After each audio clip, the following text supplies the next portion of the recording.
So the baseball gods wanted to go ahead and give me some work today because we have so much to talk about. Make sure you watch all the way until the end because minor league baseball is getting an update. We have a trade that just went down that's actually pretty important. Maybe it's not the biggest blockbuster trade, but it's still something that I want to cover. Also, Matt Chapman, the star third baseman of the Oakland A's, might be on the move to the Mets of all teams. Also, Kris Bryant, he's been getting calls from New York and a couple other teams, so we'll talk about that in just a second. And then we have 1, 2, 3, 4, 5, almost 10 players going to brand new teams in free agency. So we're going to go ahead and break it down right now. If you're brand new to the channel, we do this every single day. This is the best place to be if you want to stay up to date on the game of baseball. And we're on the road to 300,000 subs. But the first thing I want to talk about is a graphic that was posted from MLB over on their Twitter talking about the opening day matchups that have just been announced. That Francisco Lindor graphic still kills me. I can't believe that he's on the Mets. Like, it's still, that was kind of a surreal moment seeing him on the schedule to face Juan Soto. Now, we're going to talk about Juan Soto in just a second as well. But aside from the Lindor versus the Nationals matchup, I'm really excited about the Blue Jays versus the Yankees. They are going to be neck and neck the entire season, and I'm really excited to see who comes out as the top dog. For right now, I'm predicting the Yankees to come in first place in that American League East division. But hey, the Red Sox are going to be better with Chris Sale coming back, and I know they traded Mookie Betts, but JD Martinez, Xander Bogaerts, Rafael Devers, those guys can still play, so don't count them out just yet. Breaking news, we have a trade between the Oakland Athletics and the LA Dodgers. I was actually terrified when this first dropped from Jeff Passan because I saw the name Cody going to the A's, so I thought to myself, oh my god, is this the Matt Chapman trade? And are the Dodgers getting Matt Chapman in exchange for Cody Bellinger? That did not happen. The trade is Adam Kolarek and Cody Thomas of the Dodgers to the A's in exchange for Sheldon Neuse and Gus Varland. We're going to go ahead and talk about what the Dodgers are getting in return. So the Dodgers are getting Sheldon Neuse, who had an insane 2019 season over in Las Vegas for the AAA team, the Aviators. I saw him in person, and I can tell you, this dude smacks baseballs. He had 27 home runs, a 940 OPS, and he can play anywhere. Left field, shortstop, third base, second baseman, and that is what the Dodgers are going to need just in case they do not sign Justin Turner. So he's pretty much going to be Kike Hernandez 2.0, but maybe with a little bit more pop and not as good on defense, but he's versatile and he can get the job done. Dodgers are also getting Gus Varland, who has a 1.4 combined ERA and 64 minor league innings. Now, that's in very low A ball, maybe even rookie ball, so I'm not saying that he's going to be the next, Pedro Martinez, but so far, through 64 innings, he's looking pretty solid. His fastball has a lot of life, so in my opinion, the Dodgers actually got some pretty solid prospects in Sheldon Neuse and Gus Varland. Now, the Oakland A's, they're getting Adam Kolarek, aka the only guy on planet Earth that can get out Juan Soto on a consistent basis. He is Juan Soto's kryptonite, and in his last 74 innings, he has a 2.68 combined ERA, so he is very good at being a lefty specialist. He's kind of Oliver Perez.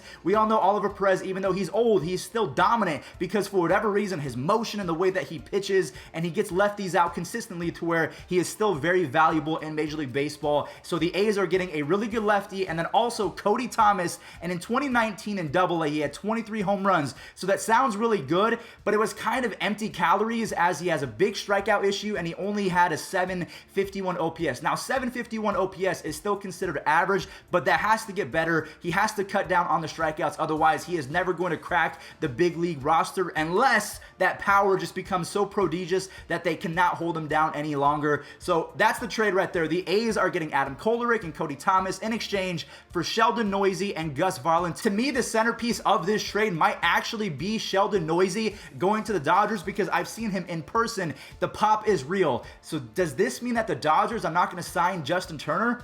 I don't know. But another reason why Sheldon Neuse is a big-time person to talk about is because the one guy who was blocking him from getting to the pros and being a big league third baseman is Matt freaking Chapman, and he was in the news for the longest time yesterday that the Mets were trying to acquire him. For whatever reason, the Mets are just not comfortable with JD Davis as their full-time third baseman, so they've been trying to trade him not only for Kris Bryant, who we've talked about a whole bunch over the offseason. Chapman is by far one of the best third basemen in baseball. I would consider him top 5. I mean, you have Alex Bregman, you have Nolan Arenado, you have Anthony Rendon, and Matt Chapman. Those are my top, and then you have Jose Ramirez. So third base, without a doubt, is is one of the more stacked positions in baseball, and if Chapman went to the Mets, they would have to send so many prospects back in return, and that's kind of what the A's are known for. Upon a time, they traded Josh Donaldson, and then he won an MVP with the Blue Jays, so they are not shy of trading away star players in exchange for building cheap farm systems. And also Kris Bryant, there's been reports that they're back and re-engaging in conversations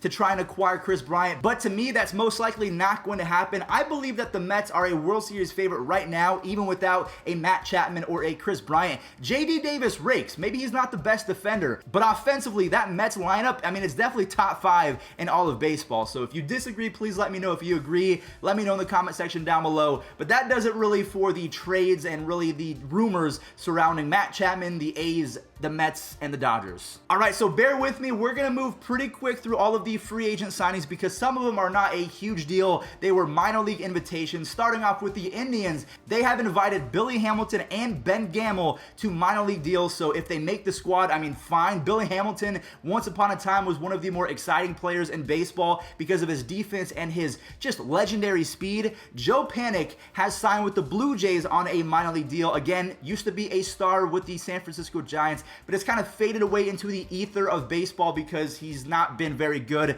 John Jay, again, used to be a very well-known player for the St. Louis Cardinals. He's a light-hitting outfielder. He doesn't play the best defense. He is going to the Angels on a minor league deal. And then last but not least, for minor league invitations, we have Brock Holt, who is going to the Rangers. Now, Brock Holt had other major league opportunities, but he wants to play at third base, and that was the only chance that he was going to have. He doesn't want to play second base. He doesn't want to do any of that, so he's going to try and make the squad, the Rangers, as a third baseman. Moving on over to the major league deals, we have Ken Giles going to the Mariners on a 2-year deal. He has been disgusting. In 2019, he had a 1.87 ERA, a 2.27 FIP, and a 14.1 strikeouts per 9. The only problem is this is a 2-year deal, but he just underwent Tommy John surgery, so it's pretty much a 1-year deal. The first one is cheap. He'll be back in 2022. Marwin Gonzalez got $3 million from the Boston Red Sox. This man, he kind of sucks when he does not have a trash can in his life. Let me explain. 2017, when the Astros were using trash cans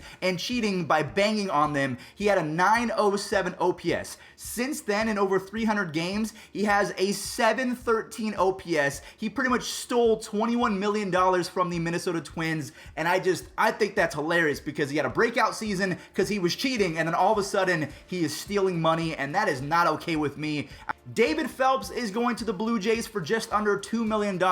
For his career, he has a near 4 ERA and FIP in 600-ish innings, so he's going to be a solid middle relief guy. He's going to throw innings. He's going to be that guy that can get you out of a jam, but he's going to give up the occasional home run. And then last but not least, for signings, the Tigers are not done just yet. They signed Nomar Mazara, who is guaranteed to hit 20 home runs, but just like Cody Thomas, we talked about him a little bit earlier in the A's and Dodgers trade. The A's are getting him kind of empty calories because yes, he has 20 home run pop, but for his career, Nomar Mazara kind of has a middle of the road OPS, and his career OPS plus is 92 when average is 100. So he is a below average hitter, but he has insane pop. I think a couple years ago, he actually had the furthest home run of maybe it was the 2019 season, 2017, something like that, when he was with the Rangers. The final thing I want to address is that all 120 minor league teams have accepted an invitation into the PDL. That is the Professional Development League. So Robert Manfred is doing a great job with this. If you don't know what that is, the PDL is pretty much a new structure for minor league baseball. It involves a 40 to 72% pay increase, improved amenities for both players and staff, and less travel. So they're trying to make minor league baseball a little bit more accessible and just more convenient. They're getting paid more, less travel. I'm all about that. And I've heard through the grapevines that the staff that was furloughed because of quarantine and the pandemic, they're going to be back. They're going to get their full salaries, and that's music to my ears. So we talked about a lot today. Thank you all so much for watching. I usually do a recap at the end of today's video, but there was just far too much that happened. So if you want to rewatch the video, I would definitely recommend that. But thank you for watching. Stay safe out there, and peace out.